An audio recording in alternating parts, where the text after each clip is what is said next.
Yoko tries her best to concentrate on her lessons. Each time she gets distracted by Seki, who sits next to her and performs every stunt in the last seat, which seems impossible for anyone. Yet he never gets caught by the teacher. Instead, Yoko gets scolded for being distracted during class. During a history class, Yoko looks at Seki's desk and finds him arranging erasers. He puts his hand in his bag and takes out a bulk of erasers. Rumi tries to stop him, saying that the teacher would be mad at him, but he quiets her down instead and begins focusing on his work. Yoko realizes that he is making dominoes with erasers. Suddenly, the teacher yells at Yoko, asking her to get up and read from the textbook. She stands up in panic, but this startled Seki and accidentally knocks one of the erasers.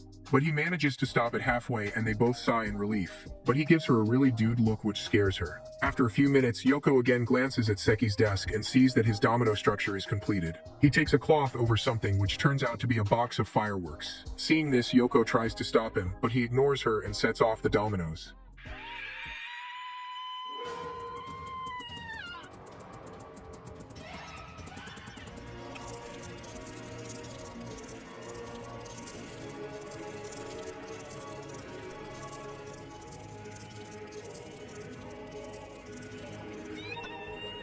As soon as the last domino hits the firework button, Yoko immediately bends down, but later realizes that he's enjoying fireworks in his imagination. She gets relieved and rests her head on the desk, but the teacher again yells at her. She points at Seki, but he quickly cleans his desk and puts the book on it, which annoys Yoko. The next day, Seki sets up a game of shogi. He draws chess lines on the desk with a marker which amazes Yoko. He sets the pieces on the desk while Yoko watches over him. He finally makes his first move, which makes a lot of noise and gets teacher's attention, but he ignores it. Yoko tries to prevent him from disrespecting, but instead, the king piece broken into half with the general piece next to it catches her attention. She imagines that the general has betrayed the king. Seki then puts the king's crown on the general, making him the king. Yoko gets engaged in it. Seki turns every piece's head towards the general king, so now everyone around him is an enemy. He grins and presses two red buttons on the sides of his desk, which creates openings below some pieces and makes them fall down. Yoko realizes that it was a trap and is amazed on his modified desk. Then he sets a few pieces in line away from the king to show his fear. The enemy then surrounds them and is gradually coming closer to them. Yoko wonders what the false general king's gonna do. To her surprise, he runs away. Now they are in a state of chaos without a leader. The enemy gets their chance and attacks on them. Suddenly, the real king appears, saving them but unfortunately loses his life. Seeing the tragic death of the king, Yoko starts crying. The false king shows up and starts stepping over the dead body of the real king. This pisses Yoko off and knocks the false king out of the window using her eraser. Seki gives her a glaring look, but Yoko pretends like nothing happened. The next day, during English class, Yoko sees Seki doing something on his desk. She wonders if he is taking class notes, which is very rare. But it turns out that he is just wiping his desk with a cloth. She thinks that he sure takes good care of his desk, though never uses it for studying. He then takes out a box of polishing wax and other professional-looking cleaning tools. He puts on a mask and gloves as well, which amazes Yoko. He starts with applying a resin hardening agent to fill all the scratches on his desk. He scratches it so hard that the shavings fly away and get stuck on him. After that, he applies wax with so much concentration that the desk starts reflecting the sunlight. Soon after polishing his desk, he tries to polish Yoko's desk. She refuses, so he tries to pay her, but she still doesn't agree. So he continues to clean his desk and keeps on sighing. Yoko feels bad for him and lends him her pencil board to polish. He looks at it in awe and gets on with his work. After a few minutes, he gives the board back to Yoko. It becomes so clean that even Yoko can see her reflection in it. But it starts giving off static electricity which travels to her hair, and that's when she decides to never be nice to Seki ever again. The next day, Seki takes out two wooden bowls with pieces of Go game in it. Yoko thinks that she doesn't know the rules of this game, so she'll be able to focus on the lecture. But the sound of pieces distracts her again. He starts arranging black and white pieces and makes two bears. He then moves the pieces around, which makes it seem like they are fighting. Yoko wonders if that's how they actually play Go and imagines two adults playing this. But she realizes that no adult would play this with a straight face as Seki. She tries to focus on the class again, but ends up drawing the bear fight and blames Seki for this. She again looks at his desk and sees a brand new character he made by combining the previous ones. She thinks that the battle is decided and goes back to take notes. But she can't stop being curious and glances at his desk again. She sees another character which looks like the original Shadow fighting with each other. She thinks that the Shadow is evil. She gets excited when the original one counterattacks and roots for it. But the Shadow gives a flying punch. The teacher yells at her again, so she points a finger at Seki. Seki sits straight with a book as if he's been studying the whole time. Yoko also shows her drawing to the teacher, but as it is in her book, it makes her the one who's messing around and she apologizes. During the science lecture, Yoko is trying her best to focus on the lecture and hopes that Seki doesn't disturb her. But he comes up with another time-killing game. Yoko gets curious when he takes out a blade. She bends down to take a look and finds him carving his eraser into a stamp. He then inks the stamp and presses it on the paper. He sure is proud of it, while Yoko thinks that he's skilled in the most useless things. Suddenly, a guy named Yuzawa sits beside Seki, who immediately hides his stamp. Yoko realizes that Seki is secretive about his tricks to other students and maybe fears Yuzawa more than being caught by the teacher. Yoko becomes happy, hoping Seki will behave himself now. But he proves her wrong. He starts carving something again and turns the stamp into a seal. This amazes Yoko. Meanwhile, Yuzawa takes his pencil box, which he thinks is kinda lame. He sees the stamping pad, inks Seki's fingers, and presses them on his book, making him a suspect. But he gets bored soon and throws the pad. Seki cleans his fingers and takes out another eraser. He splits it into half, putting the seal into it, and is satisfied with his work. The teacher announces that he's going to erase the board, so Yoko and Yuzawa quickly start taking their notes. Yuzawa makes a mistake and casually takes Seki's seal eraser. As soon as he starts using it, it breaks, which shocks Yoko and Seki. It seems like Seki's soul left his body. Yuzawa throws the eraser away while Yoko realizes that she wasn't able to study again. The next day, the teacher makes an announcement of a disaster drill. He asks them to follow instructions the moment they hear an announcement. Yoko glances at Seki's side and sees him playing with a robot. She just wishes that he'd stop. He places the robot on a sofa in a seated position with a newspaper and two other robots which seem like its wife and child. After a while, an earthquake alert is made, asking the students to get under their desks. Yoko notices Seki sitting on the chair, but makes his robots hide under the desk instead. Yoko gets surprised seeing robots actually taking the drill seriously. Later, the students are asked to evacuate to the courtyard. While walking through the hallway, Yoko sees the robots wearing aid bags while Seki is just chatting with his friend. While sitting in the courtyard, Seki accidentally kicks the robots away, which angers Yoko. After a few minutes, Seki realizes that the robots are not here and starts looking for them. He then notices Yoko protecting the robots. She gives him a death stare because he doesn't deserve them. She takes the robots with her to the class and happily makes them study with her until the bell rings. The next day, Yoko notices students exchanging notes with each other during class. She peeks at Seki and sees a pile of notes on his desk. She wonders what he'd do with so many. Seki starts stamping the notes singly and tosses one to Yoko. Hashino wrote it, telling her that Seki is acting as a post office at the moment. She finds this really stupid. Seki puts the notes in a bag and gives it to the boy sitting in front of him.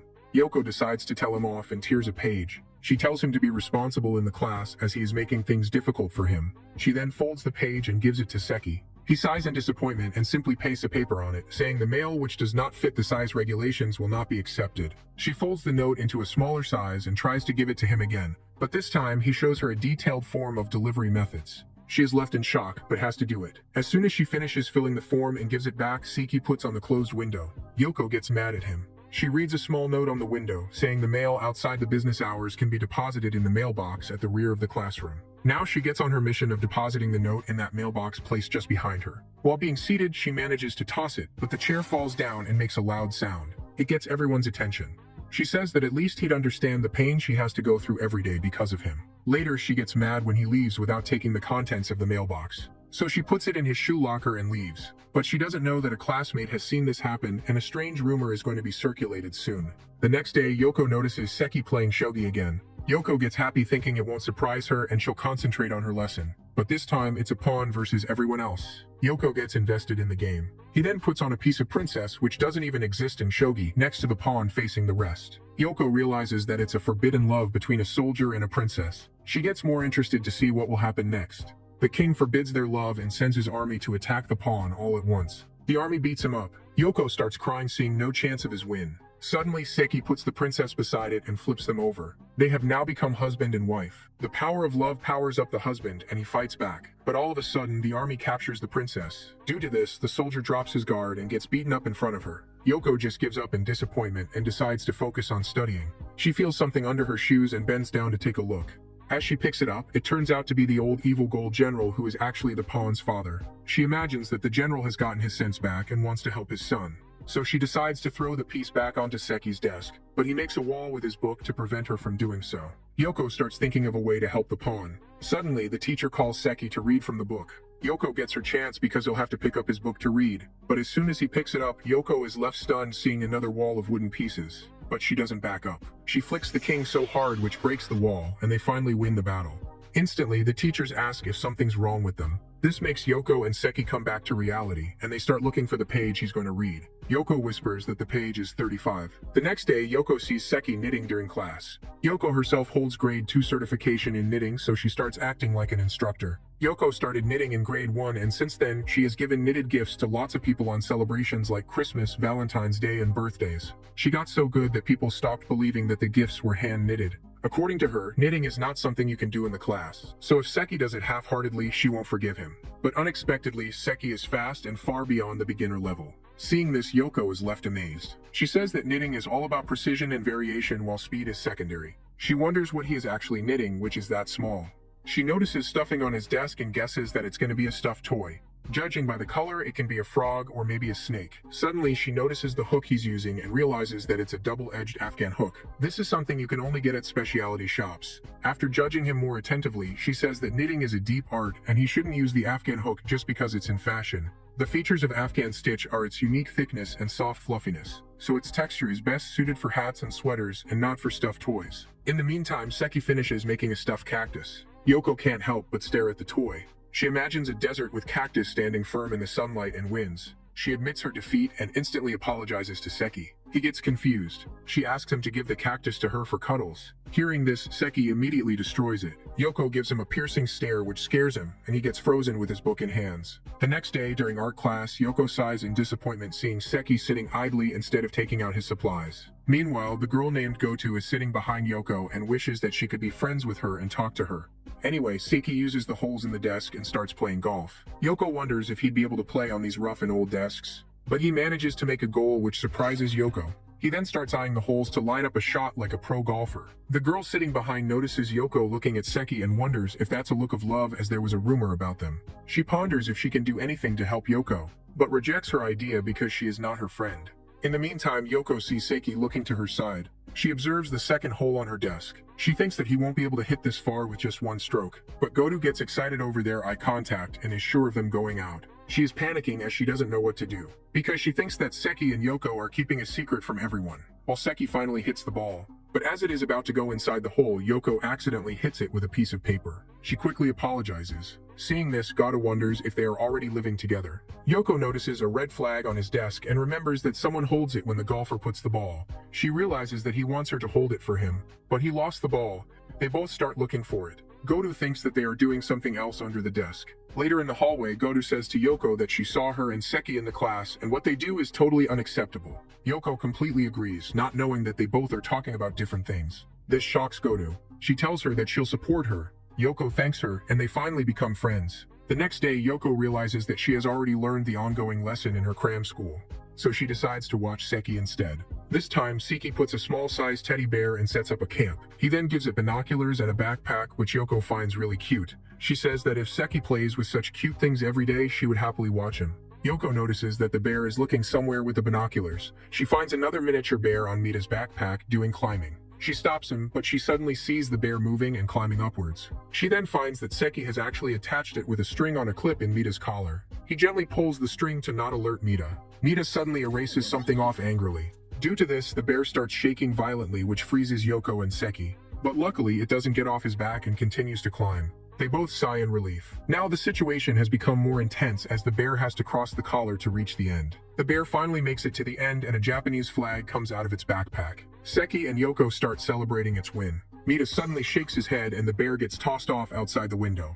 Yoko and Seki immediately rush to check, but Seki just pulls the attached string to get it back. He again tries to attach the clip on Mita's collar. Yoko warns him to not do this because Mita will get mad. Just as his hand reaches his collar, Mita looks back angrily and Seki rests down his head, pretending like nothing happened. Seki goes for another attempt but fails again because Mita instantly looks back and gives both a death stare. Another day, another game. Seki puts down a remote control car on his desk. Yoko thinks that it is a childish toy and playing with it is just senseless. She sees him studying instead of messing with the car. This surprises her, but she gets even more amazed when she finds him studying traffic laws to operate his RC car. Then he sets up a whole driving school for a license and pauses for a minute. Before setting off, he examines the car to make sure it is safe. Then he begins by driving it slower and making sure that it does not collide with the curb between the front and rear tires. He reaches an L-shaped turn which requires precise steering wheel movements, but he accidentally hits an edge. He carefully reverses it and then moves forward. Yoko finds it really boring. Before driving on the hill, he takes a deep breath but still fails and the car falls down. The next day, he gives it another try. This is very rare for him as he never plays the same game twice. Yoko notices band-aids on his fingers as a result of intense training. He finally succeeds and gives himself an already prepared fake driving license. But it makes him really happy and he puts his hand up with excitement. Suddenly, the teacher asks to solve questions on board. Seeing Seki's hand up, he calls him out. Seki gets panicked and looks at Yoko to tell him the answer. He tries to bribe her with a fake license and a chance to drive, but she flatly refuses to spoil him again. The next day at the pool, the instructor is making students practice chest compressions. Meanwhile, Yuzawa and his friend are fooling around and get scolded by the teacher. He says that it's a lesson to save lives in the event of drowning. Seeing this, Yoko glances at Seki and finds him fooling around as expected. But Yoko suddenly notices the robots next to him taking the training seriously. She gets more disappointed in Seki for playing with robots in the time of life and death, but she then realizes that the robots are doing nothing wrong, so who cares about Seki? After the training ends, the instructor allows the students to play in the pool. One by one, they all dive into the pool. Yoko looks carefully and notices Seki playing in the pool as well. She gets mad at him. She starts looking for a place where they won't be too visible. She notices miniature chairs and safely puts them there. As soon as she leaves, Yuzawa comes out of nowhere and throws a robot into the pool. Yoko gets shocked and goes to look for it. She spots it in the center of the pool, but Mita swims so fast that he creates huge waves and the robot tosses away. Yoko starts crying. Suddenly, Goto calls her name and she notices the robot stuck in her hair. She quickly dives into the pool to get it back. Meanwhile, Seki comes from behind Goto, sees the robot and takes it with him. The robot family is completed again, while Yoko is still looking for the robot. While having lunch during break, Yoko hears Seki's friend complimenting his lunch. She looks back and sees an octopus-shaped wiener. She thinks that it's really cute. Just as Seki eats it, Yoko gets shocked. She thinks that even if it was meant to be eaten, he should have given it a little more love. She ignores and continues eating her lunch. She again looks at his side and sees that his side dish just includes octopus-shaped wieners. She wonders what he is trying to do. A few seconds later, his chopsticks stop moving. It looks as if the octopuses are resisting and working as a team to survive. So Seki just forces the chopsticks onto their face and eats them all together. Yoko gets stunned by his heartlessness and thinks that he is a titan who's attacking cute little octopuses. Now his opponent is a strong octopus wiener with powerful weapons and armor who's protecting his friends. Yoko becomes so invested. She wonders what's going to happen next. But Seki just eats it normally and starts choking. According to Yoko, that's what you get for toying with innocent lives. Her friends notice her evil smile and call her evil Yoko. But in reality, Seki is the one who's evil. She realizes that nothing good comes from focusing on Seki, so she'll just eat her lunch. She notices that Seki has stopped eating and gets happy for octopuses. But her happiness doesn't last longer because Seki gives the leftovers to his friends. She starts trembling, saying that it's over now. Seki pulls out another lunchbox with more cute items. Yoko screams, "No more." The next day, the art teacher asks students to trace the drawings on a wooden block and start carving it. Goto says that art class is her favorite because she gets to sit close to Yoko.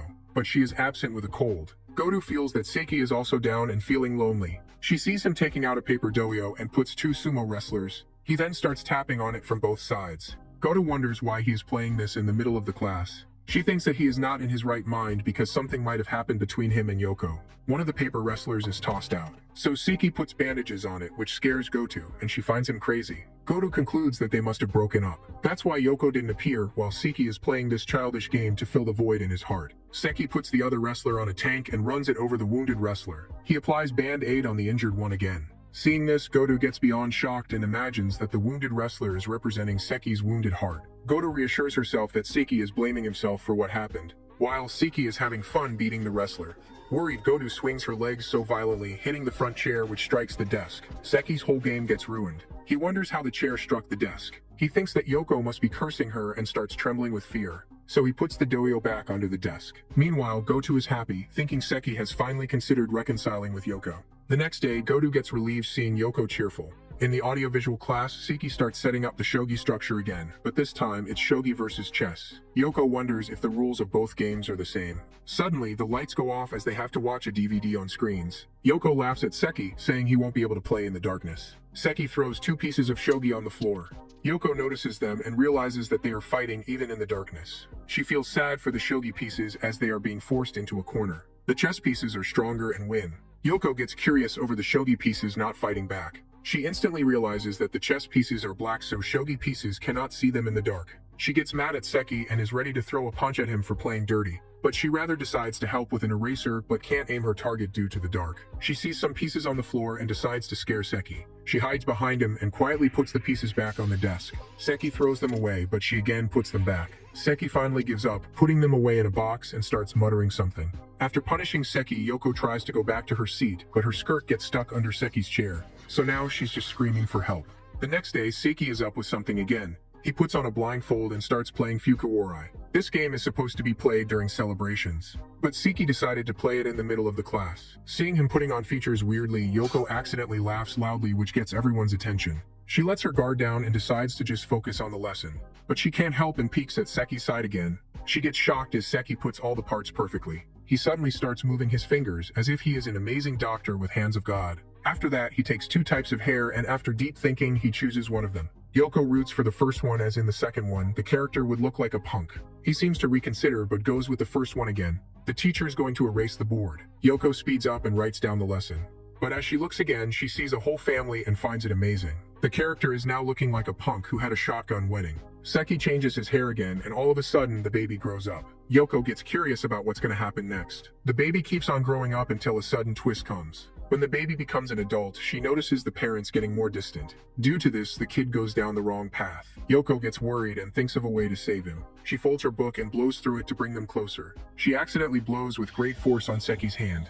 In shock, he takes off his blindfold. Yoko pretends as if she did nothing but definitely remains successful in giving them a happy ending. The next day, the teacher asks the students to share printouts with their neighbors. So Yoko has to join her desk with Seki's desk and hopes that he studies like a normal person for just once. She looks at him and notices that he's mad. She realizes that he cannot take his playthings out from his bag as their desks are together. She laughs at his helplessness. But Seki always has a backup. He takes out cards from his pencil case and starts shuffling them. He shows a card of ace diamond to Yoko and shuffles them again. He then puts them on the desk and shows the same card proudly. It turns out he's doing magic with cards. Seki starts looking at Yoko, which scares her. She remembers that he's doing the "how was that" expression magicians put on after any trick. He tries to involve her in his tricks, but she ignores and remains focused on the lesson. She turns the page and sees the ace card. She gets angry for not being allowed to study, crushes the card, and gives it back to Seki. Seeing this, he starts crying. After a while, the teacher asks Mita to start reading. As he stands up, Yoko notices an ace card being stuck on his butt.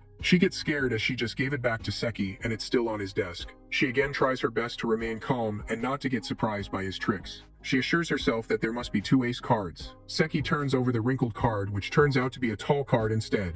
Yoko then sees him taking out the ace card from his mouth. She immediately gets up to see Mita's back and gets beyond surprised seeing that the card is no longer there. Yoko can't hide being impressed anymore and Seki wins. During biology class, Seki is wearing glasses. Yoko gets curious because he came without glasses in the morning. She thinks that maybe he wants to study and needs glasses to look at the board.